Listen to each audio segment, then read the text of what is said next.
Hello everyone, আমি doctor Roni, consultant astrologer. মহালয়ার সাথে পিতৃপক্ষের শেষ আর মাতৃপক্ষের শুরু হয়ে গিয়েছে,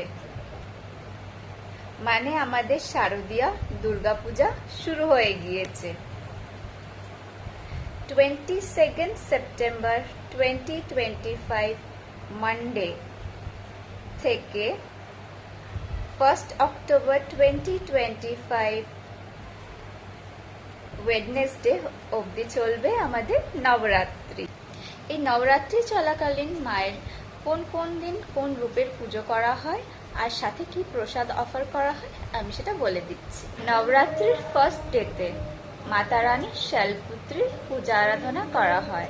প্রসাদে ঘি অফার করা হয় to get relief from all problems. Second day Mata রানী ব্রহ্মচারিণীর পূজা আরাধনা করা হয়ে থাকে আর প্রসাদে সুগার অফার করা হয়ে থাকে, চিনি, to get blessings of long happy life. Third day Mata রানী চন্দ্রঘণ্টার পূজা আরাধনা করা হয়ে থাকে আর প্রসাদে মিল্ক বা দুধ দিয়ে বানানো যে কোনো রকম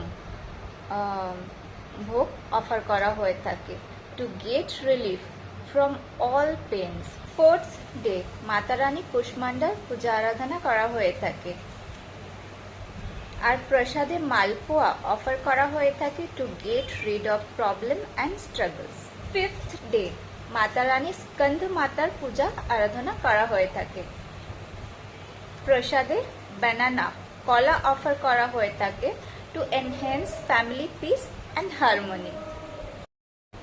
সিক্সথ ডে মাতা রানী কাত্যায়নের পূজা আরাধনা করা হয়ে থাকে আর প্রসাদে হানি অফার করা হয়ে থাকে to be bless with good finance and financial blessing. Seventh day Mata Rani কাল রাত্রির পূজা আরাধনা করা হয়ে থাকে।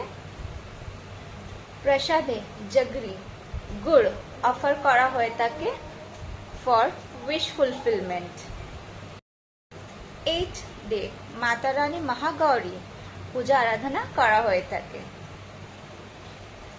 প্রসাদে কোকোনাট অফার করা হয় for good luck and happiness. Ninth day Mata রানী সিদ্ধিদাত্রী পূজা আরাধনা করা হয়ে থাকে আর এখানে প্রসাদে ডিফারেন্ট টাইপ অফ আনাজ আর সাথে তিল হালুয়া পুরিও দেওয়া হয় ফর সাকসেস। এবার নবমীর শেষ দিন, মানে নবমী তিথিটা 30 সেপ্টেম্বর আর 1 অক্টোবর, এই দুদিনই কিন্তু থাকছে। দুর্গাপূজা তোমাদের খুব খুব ভালো কাটুক, তোমরা সবাই ভালো থাকো, সুস্থ থাকো, সাবধানে থাকো, মন ভরে পুজো এনজয় করো, খুব মজা করো, আনন্দে থাকো। পুজোতে সবাই কি কি করলে, কিভাবে এনজয় করলে, কার পুজো কেমন কাটলো আমার সাথে শেয়ার করতে কিন্তু ভুলো না। Thank you for watching.